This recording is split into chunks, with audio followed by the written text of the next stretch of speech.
సభ్యులందరికీ వందే మాతరం. మిత్రులారా, అఖిల భారత కాంగ్రెస్ సేవాదళ అధ్యక్షులు శ్రీ లాల్జీ దేశాయ్ గారి ఆదేశానుసారం, రాష్ట్ర అధ్యక్షులు మిద్దెల జితేందర్ గారి ఆదేశానుసారం నేను ఇక్కడికి భువనగిరి జిల్లాకు రావడం జరిగింది. భువనగిరి జిల్లా అధ్యక్షులు Samala Ravinder, state general secretary Srinivas Reddy, అలాగే మన స్టేట్ సెక్రటరీ బాలరాజ్ గారు, స్టేట్ సెక్రటరీ మురళీధర్ గారు, మేమందరం కలిసి ఇక్కడ రావడం జరిగింది. ముఖ్య ఉద్దేశం ఏంటంటే మిత్రులారా,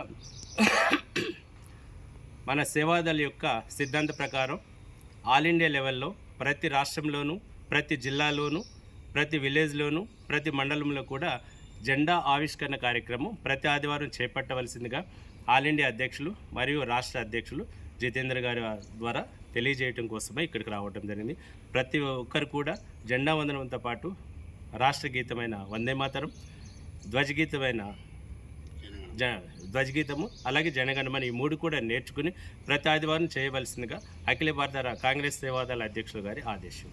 జై కాంగ్రెస్.